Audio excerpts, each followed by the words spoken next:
Good morning, everyone. I am B. Kosa and going to start a new subject of 5th semester mechanical engineering, that is environment pollution and control. इस lecture में हम लोग environment pollution control एक subject है जो 5th semester में mechanical engineering student को पढ़ना है, उसको यहाँ पर डिस्कस करेंगे। उसका ये फर्स्ट लेक्चर है। तो आज के लेक्चर में हम लोग देखेंगे कि ये environment pollution and control पढ़ना क्यों ज़रूरी है, क्यों इसे सिलेबस में इंक्लूड किया गया है। बिकॉज आप लोग देख रहे होंगे जो भी हम लोग डेवलपमेंट यहाँ हो रहा है अपने वर्ल्ड में, जो हम लोग डेवलप कर रहे हैं, टेक्नोलॉजी का डेवलपमेंट हो रहा है, जिसके वजह से क्या हो रहा है कि काफ़ी ज़्यादा पोल्यूशन बहुत ज़्यादा क्रिएट हो रहा है। तो हम लोगों का डेवलपमेंट ऐसा होना चाहिए कि मिनिमम पोल्यूशन वहाँ पर जनरेट होना चाहिए। ऐसा हम लोगों को वहाँ पर करना है, तभी हम लोग एक अच्छे इंजीनियर बोले जाएंगे। अदरवाइज़ बनाने के लिए कुछ भी बनाया जा सकता है, लेकिन वहाँ पर अगर पोल्यूशन ज़्यादा होगा तो फिर वो बनाने का कोई मतलब नहीं है, बिकॉज़ वो कहीं ना कहीं हमारे हेल्थ को ही हार्म करने वाला है। तो इस एनवायरनमेंट पोल्यूशन एंड कंट्रोल ये पढ़ना क्यों ज़रूरी है, उसको हम लोग यहाँ पर देखेंगे। एक्चुअली होता क्या है कि इन्वायरमेंट, इस सब्जेक्ट में हम लोग इन्वायरमेंट पोल्यूशन जो सब्जेक्ट है, इसमें हम लोग देखते हैं कि ह्यूमन का इंटरेक्शन जो हो रहा है नेचुरल सिस्टम के साथ, नेचर के साथ, वो होने पर क्या क्या इफ़ेक्ट हो रहा है उस पर, और क्या प्रॉब्लम क्रिएट हो रहा है इन्वायरमेंट में, उससे क्या प्रॉब्लम क्रिएट हो रहा है और इसको कैसे हम लोग सॉल्व कर दें कि मिनिमम प्रॉब्लम के साथ हम लोग आगे बढ़ पाएँ, आगे टेक्नोलॉजी को डेवलप कर पाएँ। क्या इफ़ेक्ट हो रहा है टेक्नोलॉजी को डेवलपमेंट करने में, डेवलप करने में क्या क्या इफ़ेक्ट हो रहा है, ह्यूमन पे क्या इफ़ेक्ट हो रहा है, नेचर पे क्या इफ़ेक्ट हो रहा है, इकोसिस्टम पे क्या इफ़ेक्ट हो रहा है, वो हम लोग यहाँ पर आगे के लेक्चर में हम लोग देखेंगे। तो ये जो इन्वायरमेंट पोल्यूशन एंड कंट्रोल है काफ़ी बेसिक सब्जेक्ट है। आप लोगों ने पहले भी इसको पढ़ा होगा, बट फिर भी हम लोगों को ये डिप्लोमा में इंजीनियरिंग में इंक्लूड किया जाता है, बिकॉज आप लोग मैकेनिकल इंजीनियरिंग स्टूडेंट हैं। आप लोग प्रोडक्ट बनाते हैं, प्रोडक्शन करते हैं। फॉर एग्जांपल कोई आप इंजन बना रहे हैं और इंजन से अगर काफ़ी ज़्यादा स्मोक निकल रहा है, काफ़ी ज़्यादा वहाँ धुआं निकलना है कंबशन के बाद, तो उससे क्या होगा कि एनवायरनमेंट में काफ़ी ज़्यादा इफ़ेक्ट होगा, जिससे कहीं ना कहीं वो ह्यूमन को ही हार्म करने वाला है, नेचर को ही हार्म करने वाला है, टेम्परेचर इंक्रीज़ करने वाला है, तो काफ़ी ज़्यादा प्रॉब्लम क्रिएट होने वाला है। तो हम लोग एक इंजीनियर बनने वाले हैं, तो कैसे हम लोग किसी चीज़ को डेवलप किया जाए और क्या क्या उसका इफ़ेक्ट हो रहा है डेवलप करने के बाद, अगर स्मोक निकल रहा है तो क्या प्रॉब्लम क्रिएट हो रहा है। आप लोग देख रहे होंगे आजकल इन्वायरमेंट में बहुत ही ज़्यादा प्रॉब्लम हो रहा है। दिल्ली में आप देखोगे काफ़ी ज़्यादा ठंड के टाइम पर काफ़ी ज़्यादा स्मोक वहाँ आ जाता है, आगे नज़र ही नहीं आता है कि आगे हो रहा है क्या। आप देखे होंगे पेपर में वहाँ पर देता है पार्टिकुलेट साइज़ जो होता है पीएमएम काफ़ी ज़्यादा बढ़ जाता है, पार्टिकुलेट मैटर का जो साइज़ होता है 2.5 का, वो काफ़ी ज़्यादा बढ़ जाता है। तो यहाँ पर ये सब टर्मिनोलॉजी जो हम लोग यूज़ करते हैं, पीएम क्या होता है, वाटर में टीडीएस क्या होता है, वाटर में टीडीएस लेवल क्या होना चाहिए, वो सब हम लोग एक इंजीनियर को ये सब चीज़ें पता होना चाहिए कि क्या क्या हमें जानना है। अगर पेपर में देता है कि मुजफ्फरपुर में जो पीएम है 2.5 जो है पार्टिकुलेट मैटर का जो साइज़ है वो 2.5 का, उसका 400 चला गया है, 100 चला गया, 300 चला गया, तो इसका क्या मतलब है, ये एक इंजीनियर को ये सब पता होना चाहिए। तो आगे के लेक्चरों में हम लोग यहाँ पर देखेंगे। जैसे आप लोगों ने देखा होगा अभी इंजन में भी काफ़ी ज़्यादा चेंजेस आ रहा है, BS4 आता था, BS6 आ गया है। उसी तरह से TVS ने भी एक चेंज किया है, ऐसा इंजन बनाया है जो इथेनॉल से चले। पेट्रोल से तो चल ही रहा था, लेकिन इथेनॉल से चलने के लिए बनाया गया है, जिससे क्या होगा, पोल्यूशन भी कम होगा और अपना जो पेट्रोल और डीजल जो है, जो पेट्रोलियम है, डे बाय डे ख़त्म हो रहा है, तो उसको भी हम लोग कैसे कम कर सकते हैं, उसका वेस्ट को कैसे कम कर सकते हैं, या उसकी जगह पर हम सेकेंडरी कुछ एलिमेंट्स यूज़ करके, सेकेंडरी फ्यूल यूज़ करके हम क्या यूज़ कर लें। तो आपने देखा होगा, अगर आप न्यूज़ देखते होगे, तो TVS ने भी एक बाइक निकाला है जिसमें इथेनॉल का यूज़ किया जा रहा है। गन्ने से इथेनॉल बनाया जाता है, इथेनॉल से फिर वो बाइक चलाया जाता है। तो वो हम लोग ये सब क्या क्या अभी चल रहा है वो भी हम लोग यहाँ पर चीज़ों को देखते हुए आगे बढ़ेंगे। सब्जेक्ट तो पढ़ेंगे ही, सब्जेक्ट पढ़ने के साथ साथ हम लोग आगे ये भी देखते जाएंगे कि अपने कंट्री में, वर्ल्ड में साथ में क्या क्या हो रहा है, पॉल्यूशन पे उसका क्या इफ़ेक्ट हो रहा है और क्या क्या उसको चेंजेस किया जा रहा है, वो सब भी हम लोग यहाँ पर देखने वाले हैं। तो फिलहाल आज के लेक्चर में हम लोग यहाँ पर डिस्कस कर लेते हैं कौन कौन सा यूनिट आपको पढ़ना है और किस यूनिट में थोड़ा थोड़ा देख लेंगे क्या क्या पढ़ना है। अगले लेक्चर से हम लोग फर्स्ट यूनिट स्टार्ट करने वाले हैं। तो देखते हैं कौन कौन सा टॉपिक आपको यहाँ पर पढ़ना है। तो यहाँ पे यूनिट वाइज आपको देखना है, तो यूनिट यहाँ पर टोटल 5 यूनिट है। अलग अलग यूनिट में अलग अलग टॉपिक पढ़ना है। तो फर्स्ट यूनिट में देख लेते हैं क्या पढ़ना है।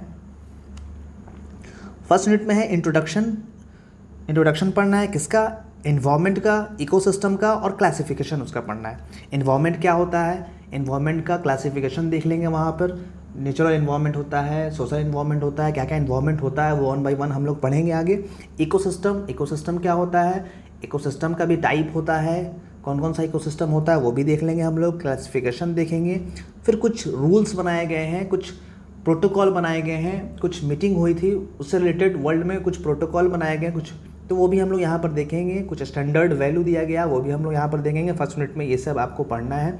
ग्लोबल वार्मिंग क्या होता है, ग्रीन हाउस गैस इफेक्ट क्या होता है, ये सब फर्स्ट यूनिट में आपको पढ़ना है। ऑलरेडी आप जानते होंगे, लेकिन फिर भी हम लोग यहाँ पर जल्दी जल्दी रिवाइज करते हुए चीज़ों को आगे बढ़ते हुए और साथ में कुछ करंट्स डेटा को भी इंक्लूड करते हुए आगे बढ़ेंगे। यूनिट 2 देख लेते हैं। एयर पोल्यूशन तो आप ऑलरेडी जानते हैं।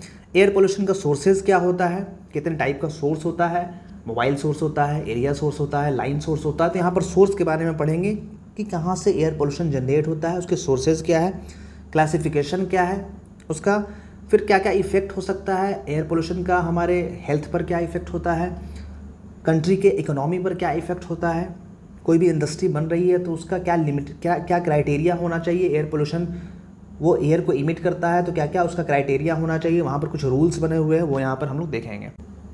यूनिट 3 देख लेते हैं। वाटर पोल्यूशन तो आप जानते ही हैं। यहाँ पर वाटर पोल्यूशन का सोर्सेज पढ़ेंगे हम लोग, कितने टाइप का सोर्स है, इफेक्ट्स उसका क्या है हेल्थ पर, डिजॉल्व ऑक्सीजन क्या होता है, और भी बहुत ज़्यादा टर्मिनोलॉजी यहाँ पर यूज़ किया गया है वाटर पोल्यूशन में। TDS क्या होता है, TSS क्या होता है, टोटल डिजॉल्व सॉलिड क्या होता है, टोटल सस्पेंडेड सॉलिड क्या होता है, इसके वैल्यू क्या होने चाहिए, इसको हम लोग कैसे कैलकुलेट कर सकते हैं, ये सब चीज़ें यहाँ पर, और भी चीज़ें वहाँ पर काफ़ी ज़्यादा वहाँ पर टर्मिनोलॉजी है वो हम लोग वहाँ पर देखेंगे। फिजिकल प्रॉपर्टीज़ क्या होना चाहिए, केमिकल प्रॉपर्टीज़ क्या होना चाहिए, वो सब हम लोग यहाँ पर देखने वाले हैं। अब देख लेते हैं नॉइज़ पोल्यूशन के बारे में। नॉइज़ पोल्यूशन का सोर्सेज, कहाँ कहाँ से नॉइज़ जनरेट होता है, टाइप्स क्या है, कितने टाइप का नॉइज़ पोल्यूशन होता है, इफ़ेक्ट्स क्या होते हैं, उसके ह्यूमन पे क्या इफेक्ट हो रहा है, स्लीपिंग डिसऑर्डर हो जाता है, बहुत सारी चीज़ें हो जाती हैं, तो वो हम लोग वहाँ पर डिटेल में देखेंगे कि नॉइज़ पोल्यूशन में हमें क्या क्या पढ़ना है। यहाँ पर मैं थोड़ा थोड़ा ब्रीफ सबका यहाँ पर इंक्लूड करके आपको शो कर रहा हूँ। अब यूनिट 5 में देखना है अदर टाइप ऑफ पोल्यूशन, जिसमें सॉलिड वेस्ट है। सॉलिड वेस्ट जो घरों से निकलता है या फिर इंडस्ट्री से जो सॉलिड वेस्ट निकलता है उसको कैसे हम यूटिलाइज़ कर सकते हैं, या कैसे उसको हम लोग डंप करके ज़मीन के अंदर उसको फील करके उसका हम लोग जो उससे पोल्यूशन निकलने वाला उसको मिनिमाइज़ कर सकते हैं, उसको कम्प्लीटली रिमूव तो नहीं कर सकते हैं। सॉइल पोल्यूशन जो होता है क्या रीज़न है उसका, क्या इफेक्ट हो सकता है। फिर रेडिएशन पोल्यूशन है, जो रेडिएशन आजकल हो रहा है, जो वेव्स निकल रहे हैं, जो रेडिएशन है, जो रेज आ रहे हैं, उससे क्या क्या प्रॉब्लम क्रिएट हो रहा है। ग्लोबल पोल्यूशन फिर लास्ट में देखना है। ग्लोबल पोल्यूशन मतलब ग्लोबल वार्मिंग से रिलेटेड जो ऑल ओवर वर्ल्ड में क्रिएट हो रहा है, जो प्रॉब्लम क्रिएट हो रहा है, वो सब हम लोग इस लेक्चर में जो अपना इन्वायरमेंट पोल्यूशन एंड कंट्रोल है ये सब्जेक्ट, इसके बारे में हम लोग 1 by 1 देखने वाले हैं। तो नेक्स्ट लेक्चर से हम लोग यूनिट 1 को स्टार्ट करेंगे, जहाँ पर इंट्रोडक्शन टॉपिक स्टार्ट करेंगे। काफ़ी इंटरेस्टिंग टॉपिक है, थोड़ा थोड़ा भी हम लोग पढ़ते जाएंगे। आप चीज़ों को थोड़ा सा माइंड में यूज़ कर लीजिएगा और उसको अपने से खुद से समझकर आप कॉपी में नोट्स बनाकर उसको लिख सकते हैं, एग्ज़ाम में आप लिख सकते हैं। इसको याद करने का ज़रूरत नहीं है, बस थोड़ा सा एक बार आप लेक्चर सुन लीजिएगा तो आपका काम हो जाएगा। काफ़ी ज़्यादा विजुअलाइज़ करके यहाँ पर मैं बताऊँगा, इमेज इंक्लूड करके काफ़ी ज़्यादा फ़ोटोज़ यहाँ पर लगाकर आपको बताऊँगा कि कैसे कैसे चीज़ें हो रही है। तो काफ़ी इंटरेस्टिंग टॉपिक है, अगर पढ़ा जाए तो हमारे लाइफ में, डे टू डे लाइफ में ये बेसिक नॉलेज होना चाहिए।